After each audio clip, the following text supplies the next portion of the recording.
Hey guys, Evrelia here. This is your guide for Elegon on heroic difficulty. I'm going to assume that you're already familiar with how to do this encounter on normal difficulty. If you don't know how to do it on normal, there is a video on my YouTube page. The main difference on heroic difficulty is that if you're inside the energy vortex, you can't target anything outside of the energy vortex and vice versa. That means that if you're inside and a mob is outside, you can't attack it or be attacked by it.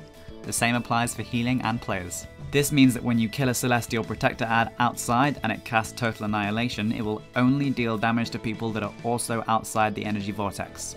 This is good because it deals over 500,000 damage on heroic, but it's bad because at least one person needs to be outside to soak the damage or the raid wipes. On 25 men, at least 3 people need to be outside to soak the damage. In addition to that, anyone who gets hit by it is permanently stunned until they're healed above 80% health, and they also get a debuff that prevents them from soaking more annihilations for 2 minutes. This means that the way to counter this is by having teams assigned to soak each explosion with cooldowns to help them survive, and preferably stay above 80% health. When an ad spawns, drag it to melee like usual. Once it reaches around half health, drag it near the edge, and once it reaches 25% health, drag it outside as quickly as possible. The ad does do a lot more damage when under 25% health, so it needs to get taken outside instantly when it does reach that health percentage.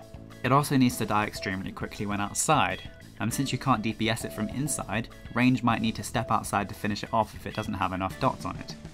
When it starts to explode, your assigned person or people should be healed to full and then step outside with their cooldowns up to soak the damage. The other thing that changes with phase 1 is that the ads spawn around twice as fast. However, you should still aim to push them to 85% before the third ad spawns. The best way to make sure you can do this reliably is when the first ad spawns, have 1 or 2 people assigned to DPS it full time. That should be enough to completely take it down, and everyone else stay DPSing Elegon. When the second ad spawns, ignore it completely until Elegon is at 85%, then switch DPS to the ad and finish it quickly. When phase 1 starts for the second time around, you should aim to push him to 50% before the fourth ad spawns. So, once the third ad spawns, ignore it and focus on pushing Elegon as fast as you can. Now this is just a recommended timer check. It is still possible to do it with more ads than that. It just gives you less time and there's more to heal, and it's generally just more advised to try and push it faster. Now phase 2 doesn't change in any way except that the ads have more HP, which makes it harder to kill them. You also need more stacks in order to meet the enrage timer because Elegon has a lot of health. By the time you finish phase 2 for the second time, Elegon should be on 12 or 13 stacks of the debuff, so that means you'll need at least 6 stacks on each set, preferably 7.